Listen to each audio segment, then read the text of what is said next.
What's up, everybody on YouTube? Hope everyone had a wonderful Labor Day. And so today we're gonna make a delicious, perfect cheeseburger and mac and cheese. Alright, so I got ground beef here, 80% beef and 20% fat. That's a perfect ratio of beef and fat for any kind of burger. So what we're going to do, we're going to begin to just portion out our burger at 4 ounces, which is a 1/4 pound burger. So we're looking for 4 ounces here.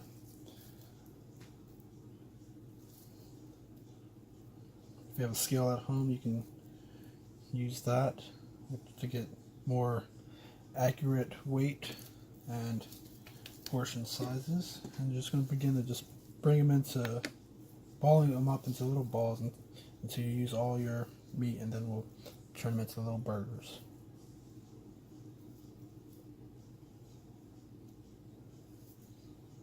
And now that we got our burgers all balled up into 4-ounce portions, we're going to go ahead and turn them into little patties. And if you don't have a burger press at home, I'm going to show you an easy and effective way to make burger patties and look like an actual form of a nice burger. So if you can just use another plate, and what you're going to do is you're going to take your burger that you had into a ball. You're going to make a ball, and then you're just going to press down to like that, and then we're going to begin to just form them into little burgers. I'm pressing the side so that it can become more round, so that you get that nice burger look. Some people, when they make burgers, they tend to make them into patties, but then you'll notice that when you go to cook them, they puff up and they turn into little meatballs. But we want a nice, small, thin patty so that it will cook right and it'll be nice and delicious, and it's not falling out of the bun because it's a meatball. And look at that. Perfect. Right? Nice and round, even. Look how thin it is. You still get this same effect from having a burger press as well. If you have one at home, go ahead and use it. It's pretty effective and easy to use, but you'll spend more time doing this if you don't have a burger press. See that I was able to get 10 burgers out of a little over 2 pounds of burger. My last burger that I made was over 4 ounces, so look at that. Enough for the family for today and the next day. Alright, now that we got our burgers done, we can place them in the fridge, and then we're going to move on to the macaroni and cheese. So we're going to get our pasta, and we're going to boil it off for about 11 minutes. Alright, got our pasta water here. We're going to just turn it on to a high and get it to boil first before we add the pasta. But meanwhile, we can also season our water with some salt, so that the flavor will soak into the pasta as well and create those layers of flavor when we're going to make this mac and cheese. So go ahead and season some salt generously, some kosher salt.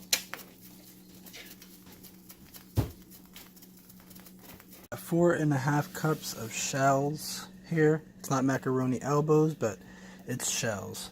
So we're going to go ahead and add this to our water that's boiling.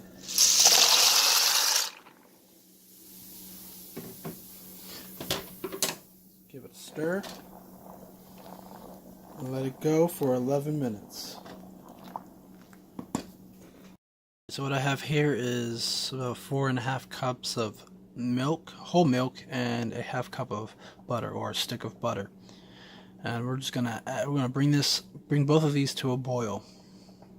Additionally, we would make a roux, which is flour and butter, but with this we're just going to bring it to a boil and thicken it with a cornstarch. It's a gluten-free way of doing it, if you would say, and it's a lot easier as well. Are you excited about making mac and cheese? Yeah. Me too. You doing your study? Yeah. Cool. Alright. It's hard. I'm getting back in the kitchen. Okay. Man, it's hot in this kitchen. It's about 100 degrees outside. and I'm making macaroni and cheese and burgers. And it's hot. I think our pasta is about done. If it starts doing this, I think it's gonna overboil. Alright, no, if it does that does not mean it's done. You got to check for the texture and consistency of the pasta. If it's soft, al dente, it's perfect. It's already been 11 minutes as well, so good.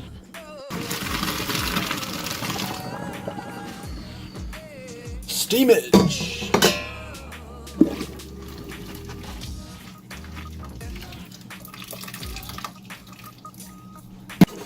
Alright, our pasta's all done. We're going to just set that aside and then we're going to make our cheese sauce.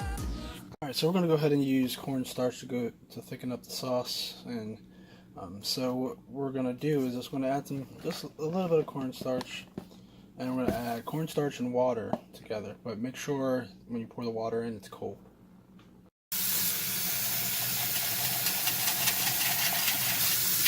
We're probably not going to use all of this. But this will do. It's about half and half for the ratio of cornstarch and water. Alright, our milk has come to a boil, and we're going to go ahead and add the cornstarch. Make sure when you add the cornstarch that you have a boil with the liquid first. Very important. We're just going to thicken it up slightly and make sure. And then we're going to turn off our heat so that the milk doesn't burn anymore on the bottom. And that's about the consistency we're looking for. You just want enough, maybe enough cornstarch in it to make it coat a spoon. And we're going to add our cheese. Alright, we have cheddar jack and Parmesan cheese we're going to add to our cream. And it's going to turn into a cheese sauce. It's going to be delicious. Now you can add any kind of cheese you want, but we chose Parmesan cheese and cheddar jack cheese. And this is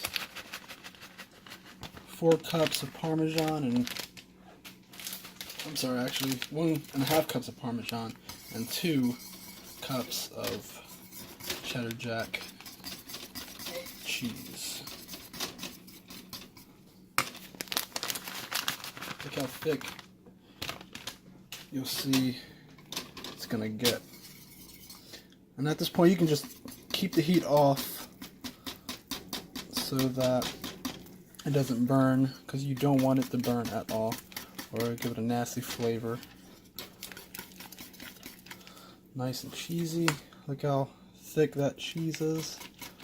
Just keep stirring it until all the cheese is melted and incorporated into that sauce. Ain't that right, Lucas? Cheese sauce. Look at that. Uh-huh. Macaroni and cheese for dinner.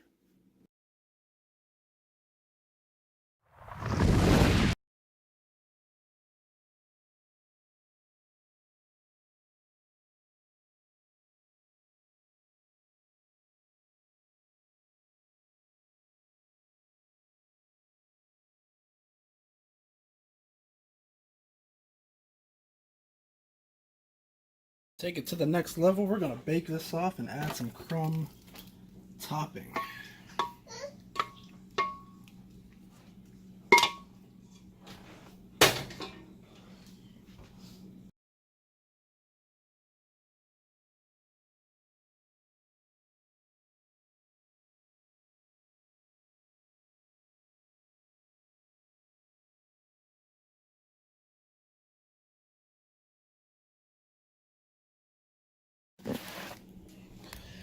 Go ahead and put that in the oven there at 350.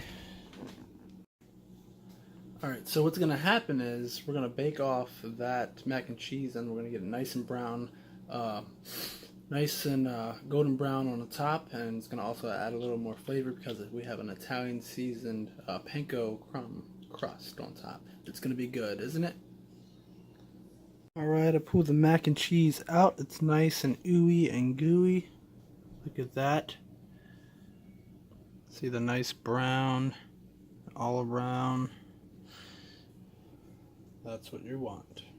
All right, mac and cheese is done, and we're gonna move on to making the burgers. A delicious, perfect cheeseburger. All right, let's begin by seasoning our burgers. We'll season them on both sides. And I have my pan here at a medium heat. I'm gonna throw a little bit of oil down, just enough to coat the pan. And then we'll throw a burger in there, and what we're looking for, we want to hear a nice sizzle. Once you hear that, you know that it's perfectly hot. And I have a trick here. I'll stick my thumb right in the middle just to make an indent. And then what you're going to notice as the burger continues to cook, it's going to fill up with juices. And once you see the juice in the burger, it indicates that it's ready to flip. So you can see that the burger is now ready to flip. The juice is in the middle of the burger.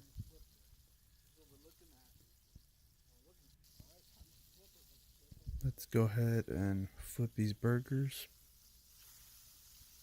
We're looking for a perfect golden brown. Perfect, right there. You only want to flip your burgers once. You want to cook them halfway on each side so that it's fully cooked. But if you're a mid-rare person, you can go ahead and cook it mid-rare, but still flip it once. Let's go ahead and put some cheese on these burgers. Then I cover these burgers for just 10 seconds to get them nice and melted. And then boom, look at that, perfect melted cheese on a perfect burger. Nice and juicy and hot. Alright, thank you guys for watching this video. If you like this video and our channel, I want you to go ahead and subscribe to our channel and hit that like button. Thanks for joining us on Food for Thought.